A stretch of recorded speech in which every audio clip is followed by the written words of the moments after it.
It was 3 in the morning when the phone rang. Not her phone. The blood-smeared burner phone she found clutching the hand of an unconscious girl behind a dumpster. Sarah thought she was just doing a good deed. She thought she was saving a junkie from an overdose. But when a voice on the other end answered cold, deep, and terrifyingly calm, she realized she hadn't just found a girl. She had found leverage. And the man coming to collect it wasn't calling the police. He was bringing a war. This is the true story of how a waitress at a roadside diner accidentally became the most important woman in the mob's underworld. Buckle up. The rain in Seattle didn't wash things clean. It just made the grime slicker. Sarah Miller wiped her hands on her stained apron, the smell of stale coffee and bacon grease clinging to her hair like a second skin. It was 3:17 a.m. The graveyard shift at Sal's 24-hour diner was usually quiet, populated only by long-haul truckers and insomniacs nursing cheap pie. But tonight, the air felt heavy. The humidity pressed against the plate glass windows, blurring the headlights of the cars passing on State Route 99.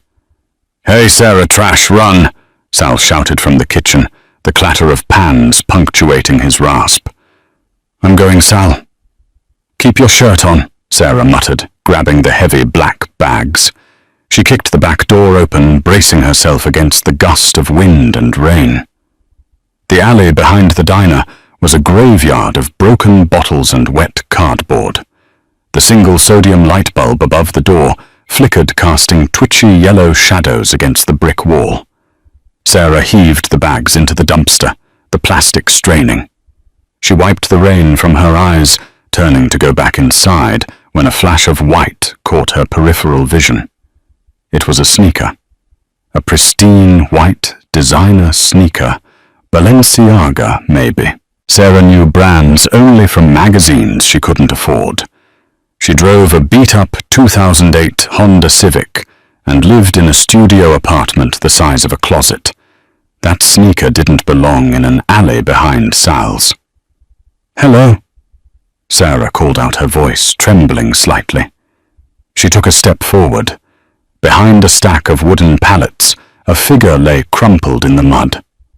Sarah dropped her guard and rushed forward, her nursing school training abandoned 2 years ago, when the tuition money ran out, kicking in. The girl was young, maybe 19. Her expensive silk blouse was torn at the shoulder, and her dark hair was matted with rain and something darker.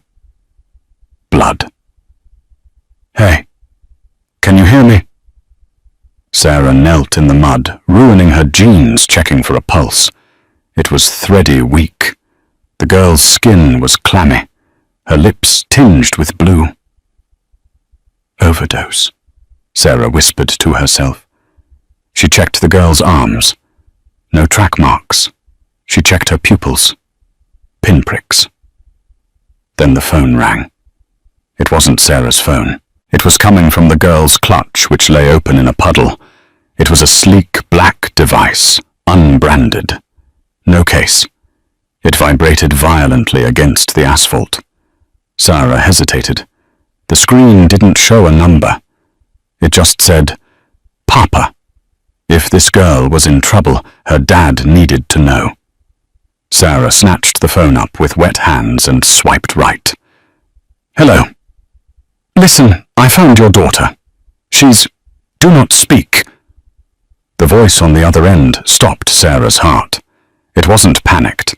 It wasn't loud. It was a baritone rumble, absolute and terrifyingly calm. It sounded like the click of a gun's safety being switched off. "Who is this?" the voice asked. I'm a waitress at Sal's diner on Route 99. Look, she's unconscious. She's bleeding. I'm calling 911. "You will not call 911, the man commanded. The authority in his voice was so heavy, Sarah actually froze her thumb, hovering over her own phone. If you call an ambulance, the people who did this to her will find her before I do. Is she breathing? Barely, Sarah stammered, looking down at the girl. She's turning blue. I think she's going into shock. Listen to me very carefully, the man said. I am 3 minutes away. If she dies, you die. Keep her alive. Stay off the line. Click. Sarah stared at the phone. If she dies, you die. She looked down at the girl. The rain was intensifying. Sarah didn't know who this papa was, but she knew fear when she heard it, and she knew physiology. Okay. Sarah breathed, adrenaline flooding her system. Okay, not on my watch. She didn't wait for the man. She scooped her arms under the girl's shoulders. The girl was dead weight, but Sarah was used to carrying trays stacked with heavy plates and moving kegs. Grunting with effort, she dragged the girl out of the mud, kicking the back door open, and pulled her into the dry, dimly lit hallway near the kitchen storage. Sal! Sarah screamed. Get the first aid kit, the big one! She laid the girl on the concrete floor. She ripped the silk blouse open to find the wound. It wasn't a gunshot. It was a puncture wound, small and precise, right near the liver. A knife. Number. An injection. Sarah leaned down, smelling the girl's breath. It didn't smell like alcohol. It smelled like bitter almonds. Cyanide. Number too fast. Sarah's mind raced back to her toxicology textbooks. Synthetic opioids. Insulin. The back door slammed open. It wasn't Sal. 3 black SUVs screeched into the alleyway, blocking the exit. The headlights cut through the rain, blindingly bright. Car doors slammed in unison. Sarah stood up, placing herself between the unconscious girl and the door. She grabbed the nearest weapon she could find, a heavy cast-iron skillet from the drying rack. A shadow filled the doorway. The man who stepped into the fluorescent hum of the diner's back hallway was huge. He had to duck slightly to clear the frame. He wore a charcoal wool trench coat that looked like it cost more than the diner itself, tailored to fit broad, powerful shoulders. His hair was silver at the temples, swept back, and his face was a map of hard lines and cold calculation. But it was his eyes that terrified Sarah. They were grey, like dirty ice, and they swept the room with the precision of a predator. Dominic the Dom Cavallo. Sarah didn't know the name. She didn't read the crime beat section of the newspaper, but she felt the gravity of his presence. Behind him, 2 other men squeezed in, holding suppressed assault rifles at the low ready. Back away from her, Dominic said. His voice was the same one from the phone. Sarah gripped the cast-iron skillet tighter, her knuckles white. She's unstable. If you move her now, without stabilizing her neck, you could kill her. One of the armed men, a scar-faced brute named Luca, stepped forward, raising his weapon. Boss said, move, sweetheart. Wait, Dominic said, raising a hand. He looked at Sarah. Really looked at her for the first time. He saw the grease on her apron, the defiance in her jaw, and the skillet raised like a shield. He looked past her to his daughter Sophia lying on the concrete. Sophia. Dominic whispered, the mask slipping for a fraction of a second. He knelt beside his daughter, ignoring the mud ruining his Italian suit trousers. He touched her cheek. She's freezing. She's in hypovolemic shock. Sarah snapped her fear, momentarily overridden by her medical instinct. And I think she's been dosed with something.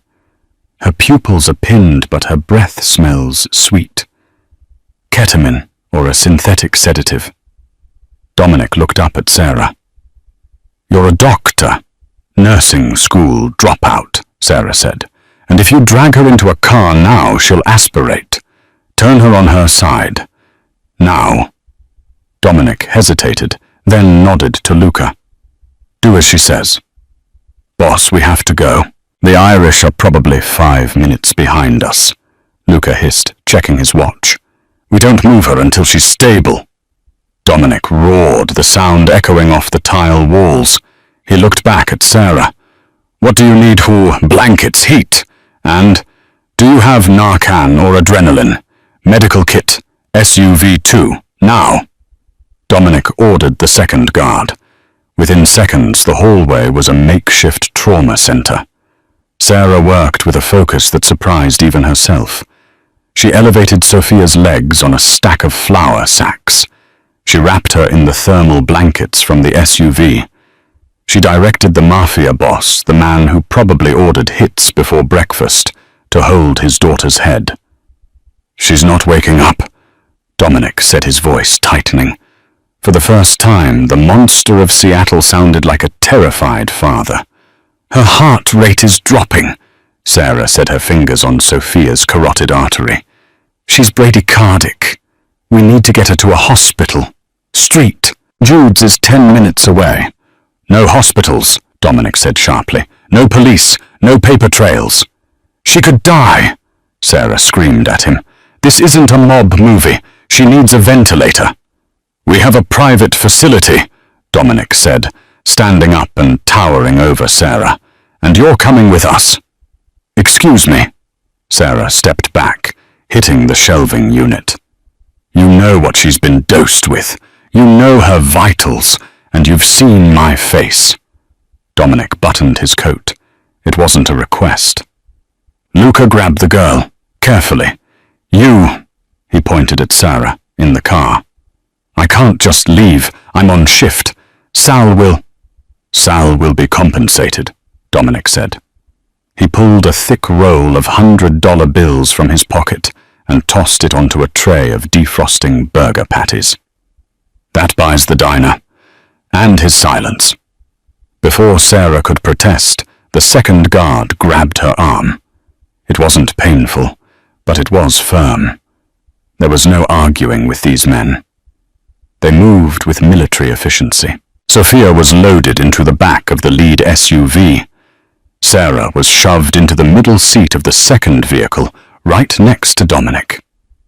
As the doors slammed shut and the locks engaged with a heavy thud, Sarah looked out the window. Sal was standing at the back door, holding the money, looking confused and terrified. "Where are you taking me?" Sarah asked, her voice small. Dominic didn't look at her.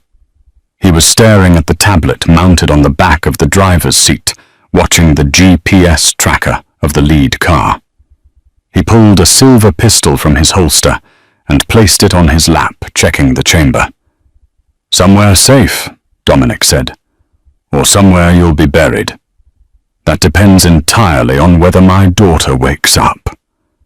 The SUV surged forward, the engine roaring like a beast tearing out of the alley and onto the rain-slicked highway. Sarah watched her life, her crappy job, her beat-up car, her freedom disappear in the rearview mirror. "I didn't hurt her," Sarah whispered. "I found her."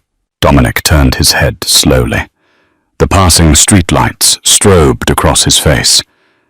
"In my world, Miss Miller, Sarah Miller. In my world, Ms. Miller, there are no coincidences. A waitress finding the daughter of the Capo dei Capi behind a dumpster at 3 a.m. He shook his head slowly.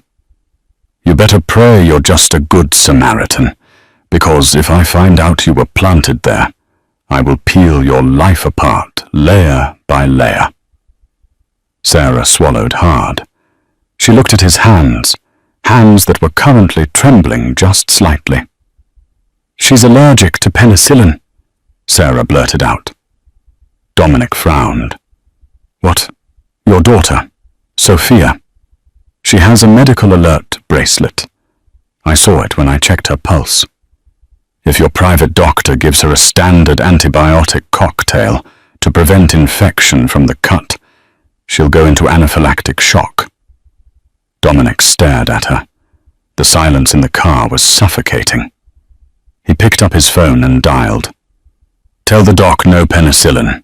Sulfur drugs only. She's allergic." "Yes, I'm sure." He hung up. He looked at Sarah again, and the ice in his eyes thawed just a fraction of a degree. "You observe well," he muttered. "I observe everything," Sarah said, finding a backbone she didn't know she had. "Like the fact that your daughter wasn't mugged. She still had her diamond earrings. Whoever did this wanted to send a message, not steal." Dominic's jaw clenched. A muscle feathered in his cheek. "You talk too much for a hostage." "I'm not a hostage," Sarah said, though she felt like one. "I'm the only one in this car who cares about her medical chart more than her last name." Dominic remained silent for the rest of the drive. The convoy sped toward the industrial district, weaving through the labyrinth of warehouses near the docks. They pulled up to a nondescript steel building with no signage. The garage door rolled up. The SUVs rolled in. As Sarah was hustled out of the car, she saw the environment change. This wasn't a warehouse. It was a fortress. Armed men patrolled the catwalks. A sterilized glass room stood in the center, a fully equipped operating theater. They rushed Sophia inside. "Stay here," Luca growled at Sarah, pushing her onto a leather sofa in the waiting area outside the glass. "Don't move." Sarah sat her hands shaking. Through the glass she watched the medical team swarm Sophia. Dominic stood right against the glass, his hand pressed flat against it, looking like a ghost haunting his own life. Sarah looked around the room. It was filled with expensive art leather furniture and the smell of cigar smoke and gun oil.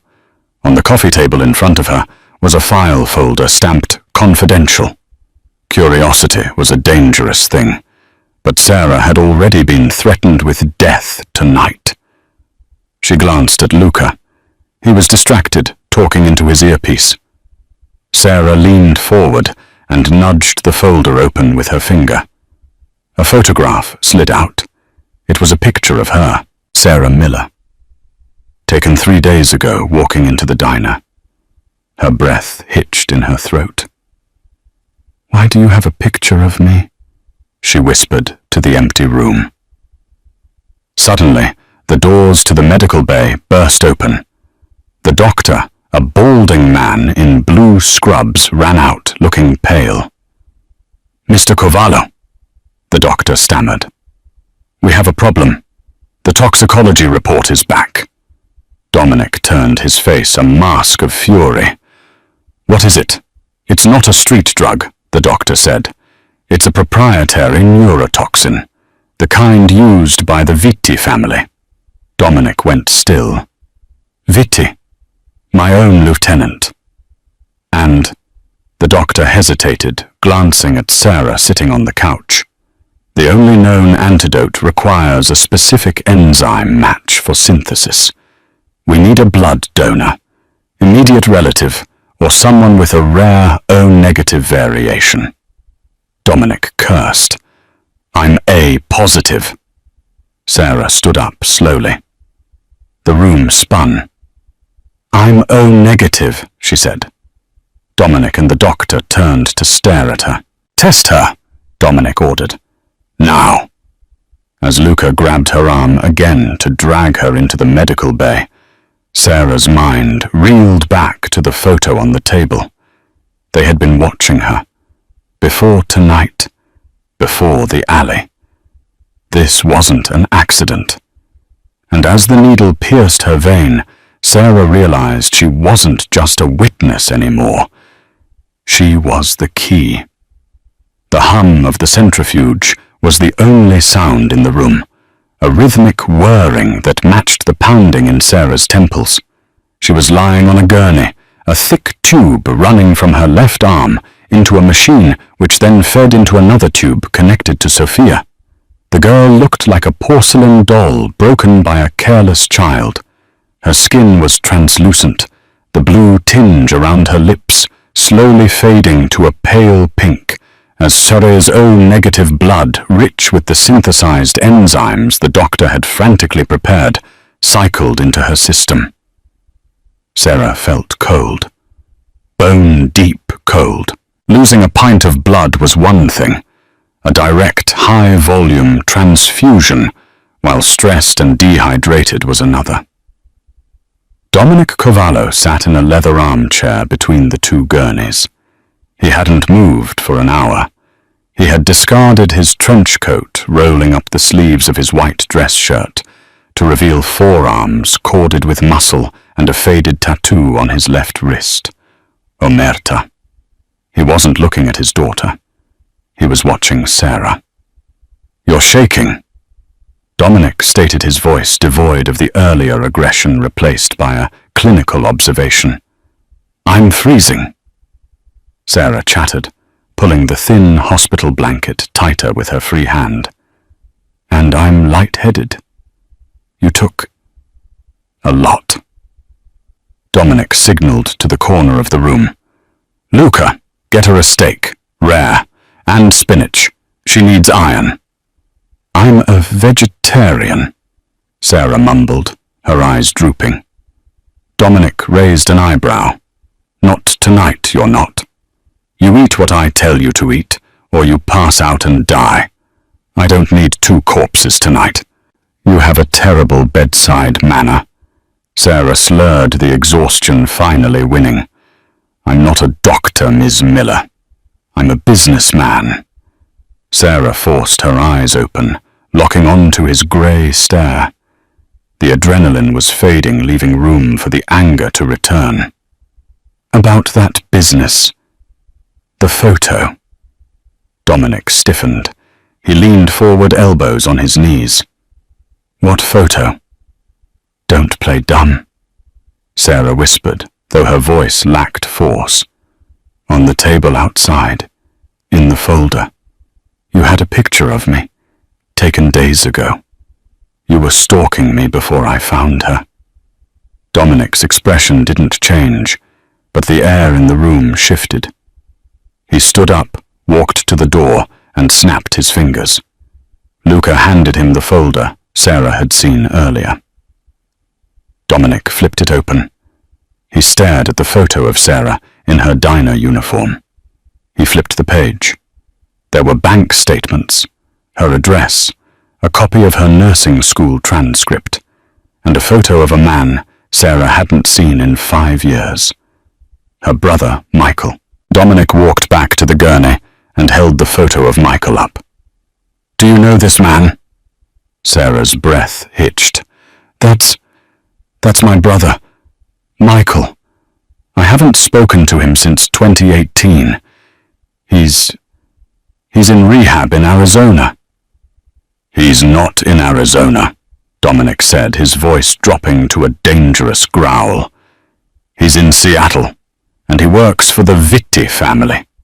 The room spun. "What?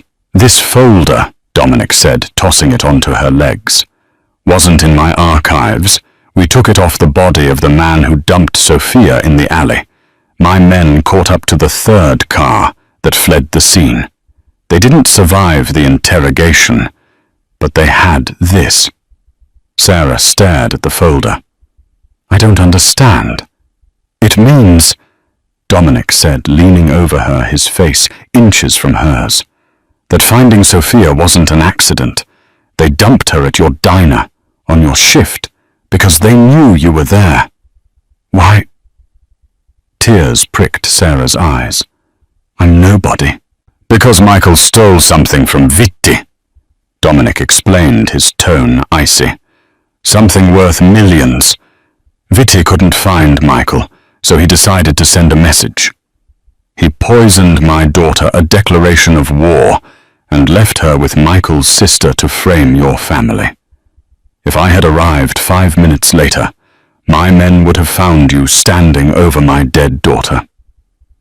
I would have killed you on the spot, and Michael would have been blamed for the hit. Sarah felt bile rise in her throat. He set me up. My own brother, or Vitti set you both up. Either way. Dominic straightened, buttoning his cuffs. You are no longer a bystander, Sarah. You are a loose end. The Vitti family knows you're alive. They know you saw the drop, and now you've saved the girl they tried to kill. Dominic turned to the doctor, who was checking Sophia's monitors. Status. Stable, boss. The toxin is neutralizing. She'll wake up in a few hours. Dominic nodded. He looked back at Sarah. Unhook her. Clean her up. Take her to the penthouse suite.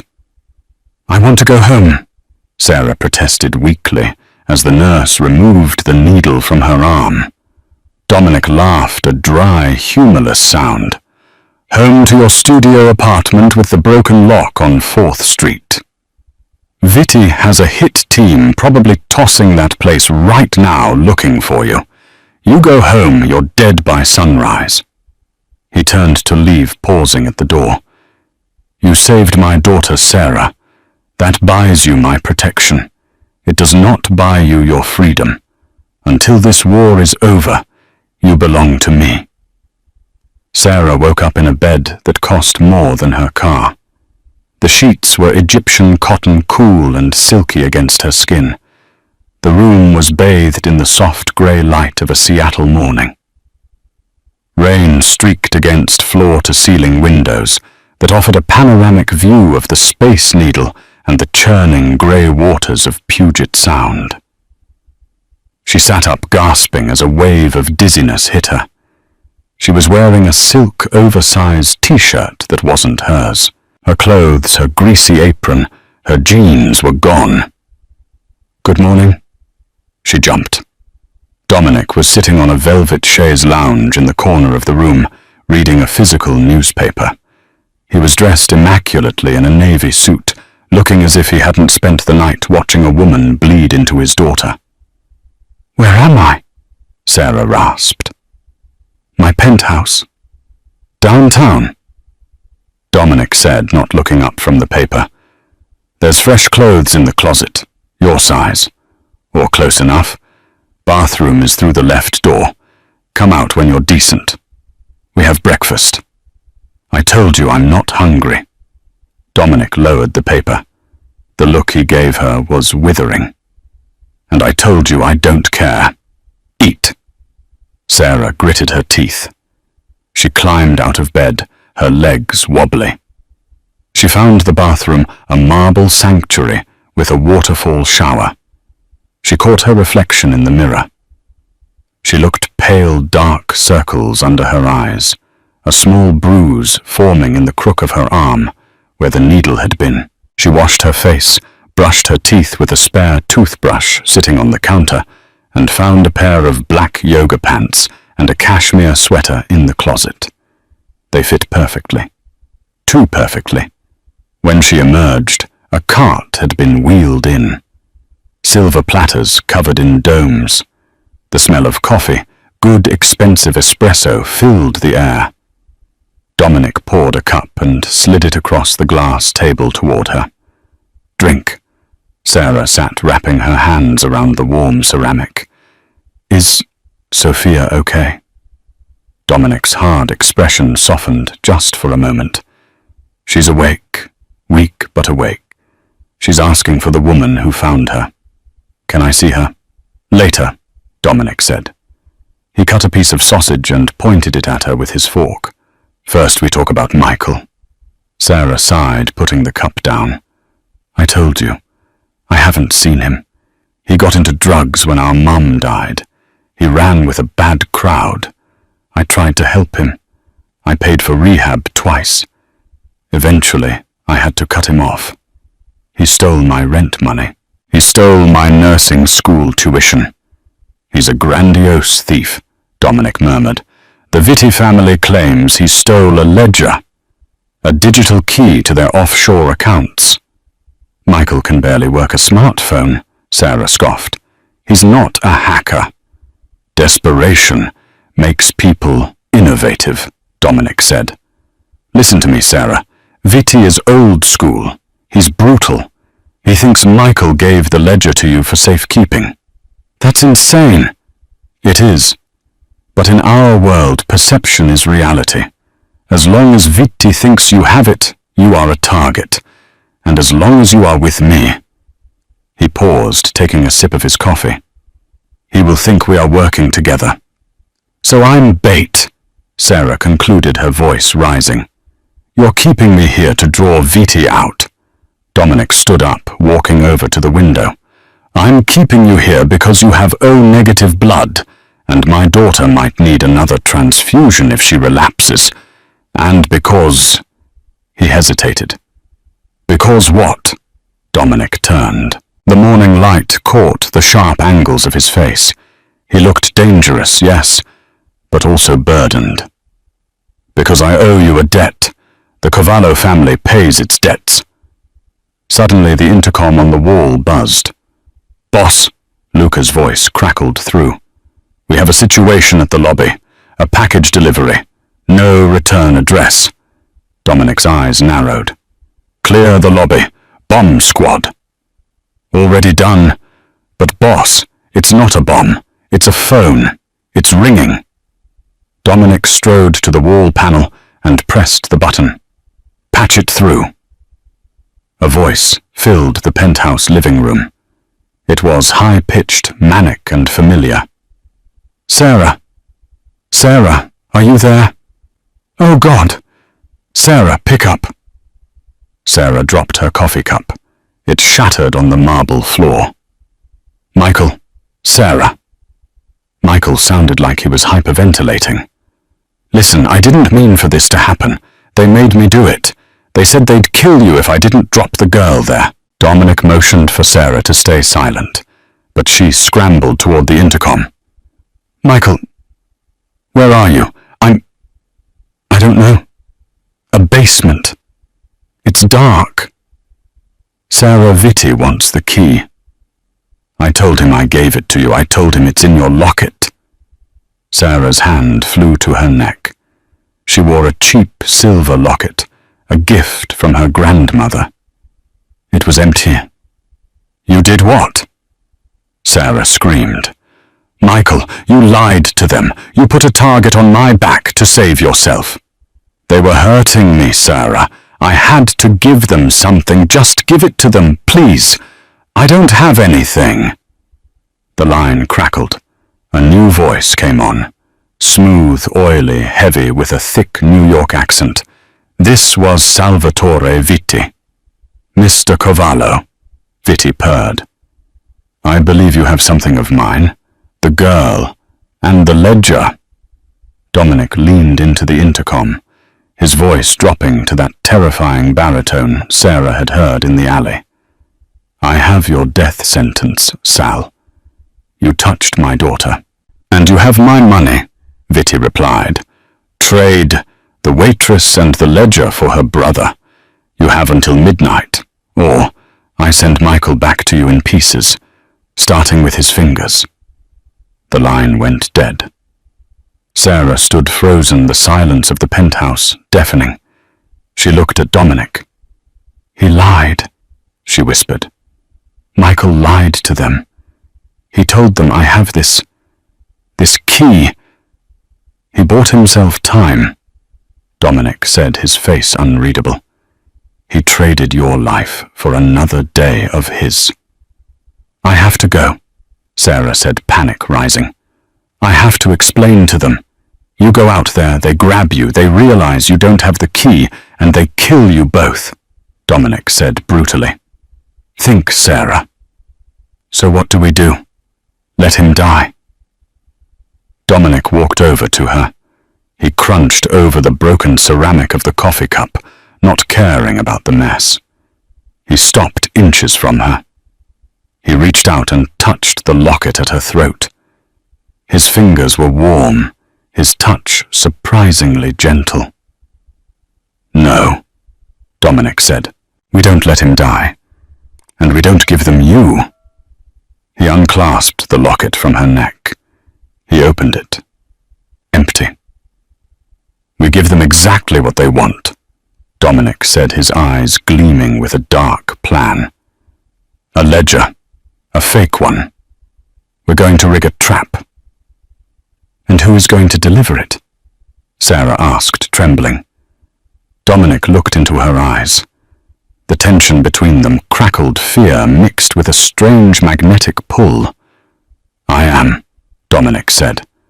But you're going to be the distraction. Me. Tonight, Dominic said. You're not a waitress anymore. Tonight you're my fiancée. We're going to the opera. Viti will be watching. We need to make him believe you are untouchable until we lure him into the kill zone. Sarah stared at him.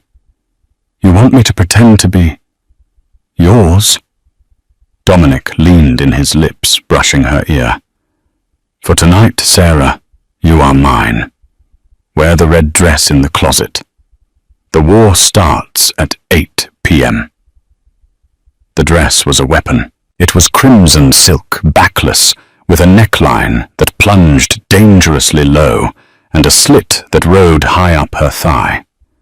It was the kind of dress designed to stop traffic, or in this case, start a war. Sarah stared at herself in the full-length mirror of the penthouse dressing room. Her hair had been swept up by a stylist Dominic had summoned, leaving her neck exposed. The bruises on her arm were covered with theatrical makeup. She didn't look like a waitress who scraped gum off tables anymore. She looked like a Mafia queen. It fits. Sarah turned. Dominic was leaning against the doorframe. He was wearing a tuxedo classic black peak lapels, a handgun visibly printing against the silk lining of his jacket if you knew where to look. He held a small velvet box. It's tight, Sarah muttered, tugging at the bodice. I feel like a sausage in expensive casing. Dominic walked over to her. The air in the room seemed to compress. He stood behind her, his eyes meeting hers in the mirror. He didn't smile at her self-deprecation. He looked at her with a terrifying intensity. You look like distraction, he corrected. Viti has a weakness for beauty. He won't be looking at my hands. He'll be looking at you. He opened the velvet box. Inside lay the silver locket she had worn earlier, now polished to a high shine and suspended on a diamond-encrusted chain. I modified it, Dominic said, lifting the necklace. Lift your hair. Sarah obeyed, her hands shaking slightly. Dominic's fingers grazed the nape of her neck. His skin was rough, calloused gunfighter's hands. As he clasped the necklace, his knuckles brushed her bare skin, sending a jolt of electricity down her spine that had nothing to do with fear. Inside the locket, Dominic whispered, his breath hot against her ear, is a micro SD card. Viti thinks it's the ledger. It's actually a localized malware program. Once his tech guy plugs this into their mainframe, to verify the accounts it will fry their servers and ping their location to my team. So I'm walking into the opera house with a cyber nuke around my neck, Sarah said, her voice trembling. Yes. Dominic turned her around so she was facing him. He placed his hands on her bare shoulders. The heat of his palms was grounding. Stay glued to my side. If I squeeze your waist twice, you drop to the floor. Do not ask why. Just drop. Dominic, she whispered. It was the first time she'd used his first name. What if they shoot? Then I kill them, he said simply. Ready? No. Good. Fear keeps you sharp. Scene cut, McCaw Hall. Seattle Opera House. The performance was Tosca. Fitting, Sarah thought. A tragedy about love, betrayal, and execution. They arrived in a black limousine. The paparazzi were there, tipped off by Dominic's PR team. Flashbulbs exploded like strobes as Dominic helped Sarah out of the car. He slid his arm around her waist, pulling her flush against his side. To the cameras, it was a possessive embrace of a lover. To Sarah, it was a human shield. "Smile," Dominic murmured through his teeth as they walked up the red carpet. "You adore me." "I'm terrified of you," Sarah hissed back, plastering a bright fake smile on her face. "That's a form of adoration." They moved through the lobby, a sea of diamonds and tuxedos. Sarah felt eyes on her. Not just the curious stares of Seattle's elite, wondering who the waitress on Cavallo's arm was, but hard eyes. Predator eyes.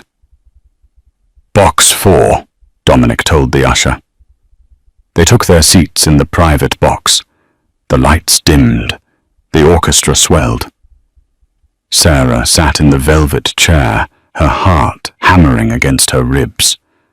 Dominic sat slightly behind her in the shadows, watching the opposite balcony through a pair of opera glasses that Sarah suspected had night vision. "He's here," Dominic said softly. "Box 9. Directly across." Sarah started to look. "Don't turn your head," Dominic commanded. "Watch the stage. Let him look at you."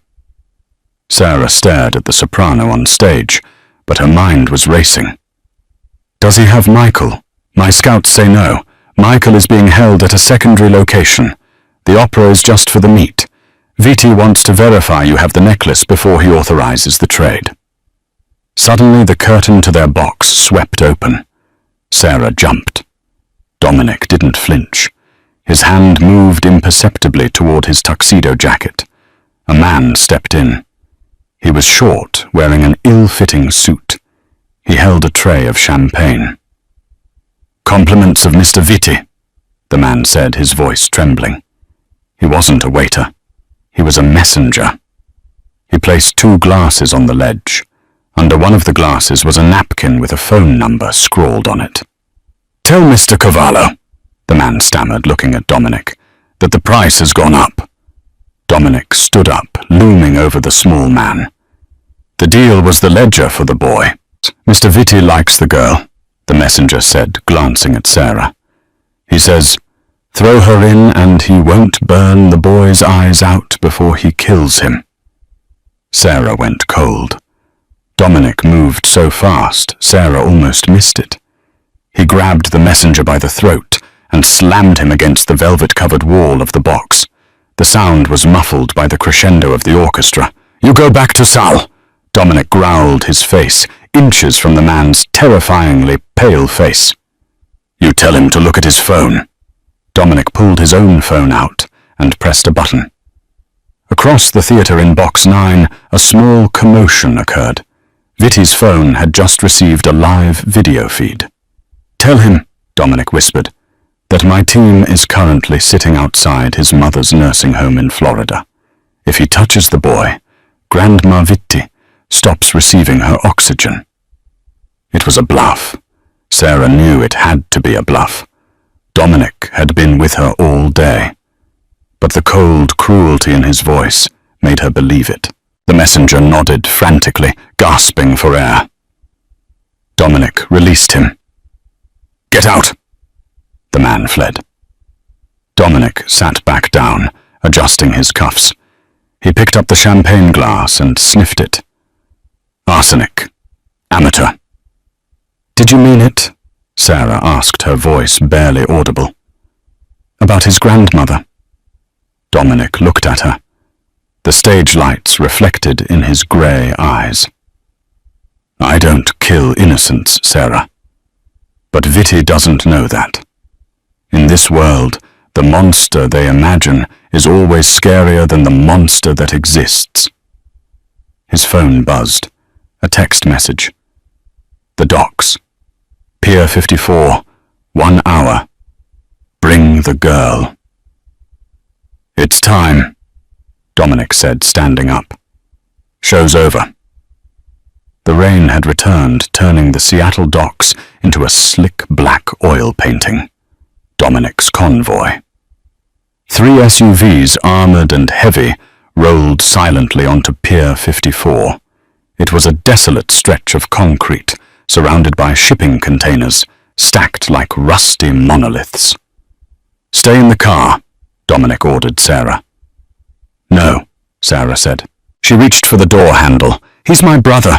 I'm the one with the necklace. If Vitti doesn't see me, he shoots Michael." Dominic grabbed her wrist. His grip was iron. "This isn't a negotiation, Sarah. It's an ambush. I can feel it." "Then give me a gun," she said. Dominic stared at her. The waitress from the diner had vanished. In her place was a woman forged in the fire of the last 24 hours. He reached into his glove box and pulled out a small, snub-nosed revolver. "Safety is off. Double action. Point and squeeze. Do not hesitate." He handed it to her. It was heavy. Cold. "Let's go." They stepped out into the rain. The wind whipped Sarah's red dress around her legs, soaking the silk instantly. She didn't care. 50 yards away, under the harsh glare of a halogen floodlight, stood Salvatore Vitti. He was a bloated tick of a man in a cream-colored suit that was already ruined by the weather. Flanking him were 6 men with assault rifles, and in the middle, on his knees, was Michael. He looked terrible. His face was swollen, one eye shut.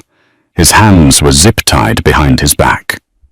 "Michael!" Sarah screamed, surging forward. Dominic put an arm out, stopping her. "Hold! Look at this!" Vitti shouted over the wind. "The Romeo and Juliet of the underworld. I'm touched, truly." He grabbed a handful of Michael's hair and yanked his head back. A knife glinted in Vitti's other hand, pressed against Michael's throat. "The necklace, Dom. Throw it." "Let the boy walk first," Dominic shouted back, his voice booming without effort. "Throw it." Vitti pressed the knife harder. A trickle of blood ran down Michael's neck. Dominic looked at Sarah. He nodded. Sarah unclasped the diamond locket. Her hands were slippery with rain. She looked at Vitti. "I'm throwing it. Don't hurt him." She tossed the necklace. It arced through the rain, landing on the wet concrete between the 2 groups. "Fetch!" Vitti commanded one of his men. The goon ran forward, grabbed the locket, and ran back to Vitti. Vitti ripped it open, saw the chip inside, and grinned. He pocketed the necklace. "Kill them all," Vitti said casually. Sarah's blood froze. "Drop!" Dominic roared. He tackled Sarah to the ground just as the air erupted with automatic gunfire. Bullets sparked off the pavement where they had been standing a second ago. Dominic rolled, pulling his own weapon, a customized combat pistol, and returned fire with terrifying precision. Pop, pop, pop, pop. 2 of Vitti's men dropped. "Get to cover." Dominic shoved Sarah toward a stack of steel beams. Sarah scrambled behind the metal, clutching the revolver. The noise was deafening. Screams, gunshots, the ricochet of metal on metal. "Michael!" she screamed. She peeked around the beam. In the chaos, Michael had scrambled to his feet. His zip ties had been cut. Wait, cut! How Michael wasn't running toward Sarah. He was running toward Vitti's limousine. "Michael, not that way!" she yelled. Then the world stopped. Michael stopped at the door of Vitti's limo. He turned around. He looked at Sarah. He wasn't scared anymore. He was smiling. A crooked, bloody, apologetic smile. He reached into his pocket and pulled out a gun. He wasn't a hostage. "Sorry, Sarah," Michael shouted. "Sal made me a better offer, 50 grand and a ticket to Mexico." Sarah stared her brain, unable to process the image. "Michael." "The ledger." Michael yelled at Vitti. "I verified it. It's the real deal. Let's go." It hit Sarah like a physical blow. Michael hadn't just framed her. He was working with them. He had lured her here, not to be saved, but to be the sacrifice so he could get paid. "He's lying!" Dominic shouted from behind a concrete barrier. "Vitti the chip is a tracker!" Vitti paused, looking from Dominic to Michael. "He's bluffing!" Michael shrieked, aiming his gun, not at Dominic, but at Sarah. "Get in the car, Sal. We gotta go." Michael fired. The bullet struck the steel beam inches from Sarah's face, sending metal shards into her cheek. Her own brother had just tried to kill her. A roar of pure animalistic rage tore from Dominic's throat. He broke cover. He didn't care about the incoming fire. He sprinted across the open ground, moving like a demon. "No!" Sarah screamed, raising her revolver. She didn't aim at Vitti. She aimed at the tire of the limousine. Bang! The shot went wide. Bang! The limo's front tire exploded. The car swerved as the driver tried to gun it. Michael caught off balance, stumbled. Dominic was on him. It wasn't a fight. It was an execution. Dominic slammed into Michael, knocking the gun away. He grabbed Michael by the lapels of his jacket and head-butted him, a sickening crunch echoing through the pier. Vitti, seeing the tide turn and his car disabled, made a choice. He pushed his driver out of the way and scrambled out of the other side of the limo, running into the maze of shipping containers, abandoning his men. Dominic stood over Michael. He had his gun pressed to Michael's forehead. "Dominic, don't!" Sarah screamed, running out from cover. The gunfire had stopped. Dominic's men, led by Luca, had neutralized Vitti's remaining guards. Dominic was breathing hard, his chest heaving. Rain dripped from his nose, mixing with the blood on his face. He looked down at Michael, who was sobbing in the mud. "He shot at you."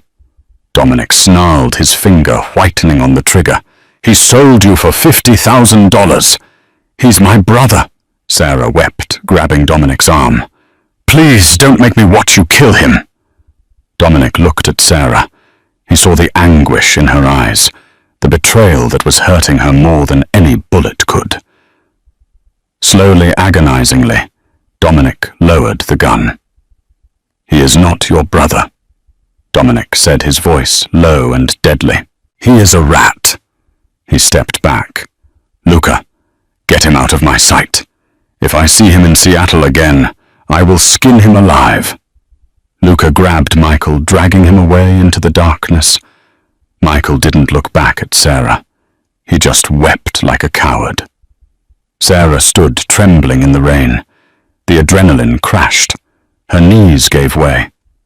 Dominic caught her before she hit the ground. He pulled her into his chest, wrapping his trench coat around her ruined red dress. "I've got you," he whispered into her wet hair. "I've got you." "He tried to kill me," Sarah sobbed into his shirt. "He knew." "I know," Dominic said, holding her tighter. "I know." Suddenly, Dominic stiffened. He groaned a low, guttural sound. Sarah pulled back. "Dominic." She looked at her hands. They were covered in warm, dark blood. But she wasn't bleeding. She looked at Dominic's side. The white tuxedo shirt was soaked red. "You're shot," she whispered, horror dawning on her. "Just a scratch," Dominic grunted, swaying on his feet. His face went grey. "Ricochet, I think." "Dominic!" He collapsed his heavy frame, dragging her down with him into the puddles. "Medic!" Sarah screamed, her voice tearing through the night. "Medic!" As the darkness closed in on the pier, Sarah pressed her hands against the wound in the Mafia boss's side, trying to hold his life inside his body, realizing with a terrifying clarity that she wasn't just saving him because he was her protector. She was saving him because she had fallen in love with him. The waiting room smelled of antiseptic and espresso. a scent that would forever remind Sarah of the worst night of her life. It had been 6 hours since they wheeled Dominic into the surgical suite of his private estate. The bullet had missed his heart by an inch, but it had nicked an artery. He had lost a lot of blood that Sarah had tried desperately to keep inside him, with her bare hands in the back of the speeding SUV. Sarah sat on the edge of the leather sofa, still wearing the ruined red dress now dried stiff with mud and the blood of the man she loved. "Mrs. Miller." Sarah looked up. It was Luca. The giant enforcer looked tired. His dress shirt unbuttoned, his face grim. He held out a Starbucks cup. "Drink. Boss kills me if you dehydrate." Sarah took the cup, her hands trembling. "Is he?" "He's out of surgery," Luca said, sitting heavily in the chair opposite her. "The doc says he's tough as old leather. He'll make it." Sarah let out a breath she felt like she'd been holding for hours. A sob escaped her throat, and she clamped a hand over her mouth. "He took a bullet for me," she whispered. "He took a bullet for his family," Luca corrected gently. "That includes you now." Luca pulled a tablet from his jacket. "You might want to see this. While the boss was in surgery, the necklace you threw at Vitti. It did its job." Sarah looked at the screen. It showed a map of Seattle with a bright red pulsing dot located in a warehouse district south of the city. The malware uploaded the second Vitti's tech guy plugged it in to check the ledger. Luca explained with a dark grin. It fried their offshore banking servers and broadcast their GPS location to every hit man in the tri-state area with a grudge against Vitti. And then I sent a team. "Is Vitti?" "Gone," Luca said simply. "The Vitti family is no more. The war is over, Sarah." It should have made her feel better, but the victory felt hollow. Her brother was gone, exiled to a life of fear, dead to her in every way that mattered. Her old life was gone. "Can I see him?" Sarah asked. "He's waking up. He's asking for you." Sarah stood up, her legs finding strength she didn't know she had. She walked down the sterile hallway to the recovery room. Dominic looked pale against the white sheets. Monitors beeped rhythmically, a sound Sarah usually associated with her nursing training, but now it sounded like the most beautiful music in the world. It was the sound of him living. She approached the bed. His grey eyes fluttered open. They were hazy with anesthesia, but they focused on her instantly. "The dress," he rasped, his voice a dry croak. "It's ruined." Sarah laughed through her tears. She sat on the edge of the bed and took his large, rough hand in hers. "I think I can afford a new one. Or maybe I'll just go back to my apron." Dominic squeezed her hand. It was weak, but the intent was there. "No aprons. Not unless you're cooking for me." "Vitti is dead," Sarah whispered, stroking his forehead. "The necklace worked. You won." "We won," Dominic corrected.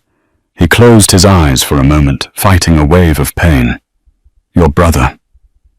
I kept my word. He's on a bus to Mexico. If he comes back..." "He won't," Sarah said, her voice hardening. "He knows what he lost." "Sarah."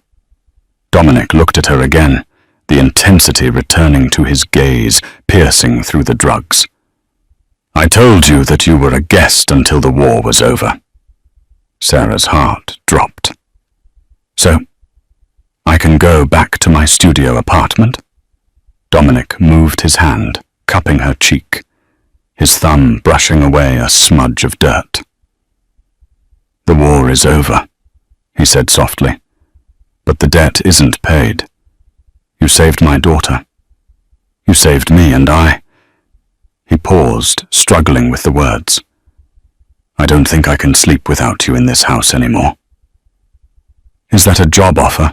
Sarah asked, a small smile playing on her lips. "Live-in nurse." "No," Dominic said. "It's a proposal. Stay. Not as a hostage, not as a nurse, as my partner." Sarah looked at the man who had terrified her in an alleyway just 48 hours ago. She saw the violence in him. Yes, but she also saw the fierce loyalty, the protective fire that had shielded her from bullets. She leaned down and kissed him. It was gentle, careful of his oxygen mask, but it sealed her fate. "I'm expensive," she whispered against his lips. Dominic smirked. "I own the city. I can afford you." The grand opening of the Sofia Cavallo Pediatric Wing at St. Jude's Hospital was the event of the season. Camera flashes popped like fireworks. The elite of Seattle were there sipping champagne and pretending they didn't know exactly where the funding for this state-of-the-art facility came from. Sarah stood on the balcony, looking out over the city. She wore a dress of deep emerald green. No more red was for war that hugged her curves. Her hair was styled, her makeup flawless. The grease-stained waitress was a memory. "Nervous?" Sarah turned. Sophia stood there. The girl looked healthy, vibrant, her cheeks flushed with life. She wore a dress that matched Sarah's. In the last 6 months, they had become inseparable. Sarah wasn't her mother. Nobody could replace that. But she was a sister, a mentor, and a friend. "A little," Sarah admitted. "I still feel like I'm going to drop a tray of drinks on someone." Sophia laughed. "You're the CEO of the foundation, Sarah. You don't carry trays. You hire people to carry them." A heavy, warm hand settled on Sarah's waist. Dominic appeared from the shadows of the ballroom. He looked fully recovered, the power radiating off him, stronger than ever. "They are waiting for your speech," Dominic said, kissing Sarah's temple. "I can't believe we did this," Sarah said, looking at the sign above the door. "A hospital wing. It's good. We do bad things, so we can do good things." Dominic said, his philosophy unchanged. "Balance." He turned her to face him. He reached into his pocket. "Speaking of balance," he said, "I have something for you. A trade." "I thought we were done with trades," Sarah teased. "One last transaction." Dominic pulled out a ring. It wasn't a diamond the size of a skating rink. It was a vintage ruby, dark and blood red, set in black gold. It was unique, dangerous, beautiful. "You give me your last name," Dominic said, his voice dropping to that baritone rumble that still made her shiver. "And I give you the world and my heart, which frankly is already yours." Sarah looked at the ring, then at Sophia, who was beaming, and finally at Dominic. The monster, the father, the love of her life. "Deal," Sarah whispered. Dominic slid the ring onto her finger. It fit perfectly. "Now," he said, offering her his arm.